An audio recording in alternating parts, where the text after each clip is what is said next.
तकी भाई गिरफ्तार हो गए। कहा जा रहा है कि मनी रैप है उसमें वो उसको उन्होंने प्रमोट किया जिसमें जुआ होता है बहुत बड़ा। पाकिस्तानी को बहुत बड़ा लॉस हुआ। ठीक है, ये भी वजह हो सकती है, लेकिन ऐप को तो काफी देर से वो प्रमोट कर रहे थे, तब क्यों नहीं पकड़े गए? असल वजह यह है कि उन्होंने 8 करोड़ 10 करोड़ का जो मकान लिया एकदम से। जब इतनी बड़ी ट्रांजेक्शन होती है तो FIA की नजर में, नेशनल क्राइम एजेंसी और हर डिपार्टमेंट की नजर में आ जाता है कि 8 करोड़ की ट्रांजेक्शन हुई है। उसके बाद उसके अकाउंट की छानबीन होना शुरू हो जाती है।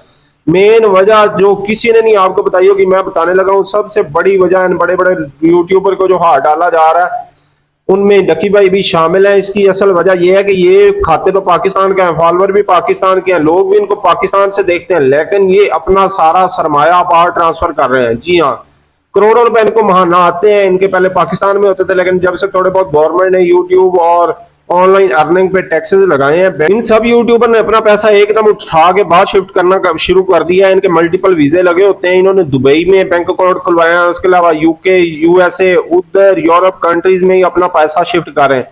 जब एकदम से इतना ज्यादा अरबों रुपया पाकिस्तान से बाहर जाता है तो साफ ज़ाहिर है हुकूमत के नोटिस में भी आता है कि ये पैसा कहाँ जा रहा है, कहाँ से आ रहा है।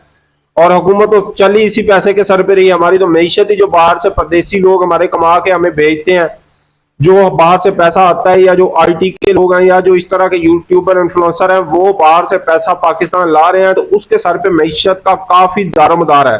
तो ये एकदम से झटका लगता है, इसलिए नेशनल क्राइम एजेंसी इनको पकड़ती है और उठाती है और मुख्तलिफ केसेस बना देती है। अभी इन पे 420 294 और मुख्तलिफ इस तरह की दफात लगाई गई हैं। 14-13 जो फ्रॉड और जुए की कैटेगरी में आती हैं। इन्होंने ऐप को भी प्रमोट किया जिसमें बहुत ज्यादा जुआ होता है और लोगों को बहुत ज्यादा लॉस होता है। ये पैसा कमाने के लिए इनको नहीं होता, लोगों को लॉस हो रहा है या फायदा हो रहा है।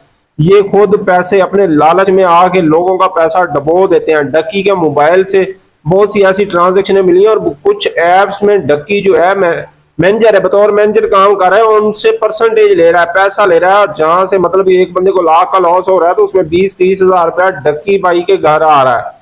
तो ये कितना बड़ा गुनाह है। इनको खुदा का खौफ करना चाहिए। इतना पैसा कमा लिया, अब कहाँ जाना है? लोगों गरीबों का तो लॉस ना करवाएं। इनके चक्कर में इनको देखने वाले लोग उनको गोल्डन बाग दिखाते हैं और लोग लालच में आके अपना पैसा इन्वेस्ट कर देते हैं। किसी ने कोई चीज बेची, किसी ने घर का सामान बेचा, किसी ने प्लाट बेचा, किसी ने मोबाइल बेचा। कहते हैं कि चलो यार इधर से कुछ अर्निंग आ जाएगी, लेकिन अर्निंग कहाँ नहीं, वो सारे डूब जाते हैं। कभी कोई ऐप भी पैसे देती है।